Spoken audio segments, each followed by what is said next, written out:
बंधुगण आसंतु जानिबा वर्तमान ओडिशारे थिबा मुख्यमंत्री विषय रे। नाम हैला श्रीजुक्त मोहन चरण माझी। जन्म 6 जानुआरी 1972। ग्राम राईकला झुंपुरा केन्दुझर ओडिशा।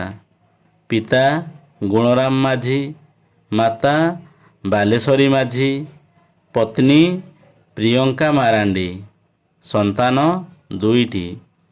मैट्रिक पास 1987 मसीह, +2 पास 1990, बीए 1993, LLB पास 2011 रे।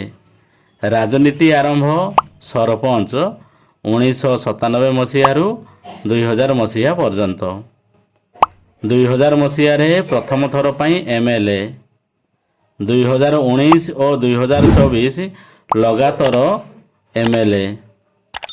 2024 रु मुख्यमंत्री पद रे अछंती।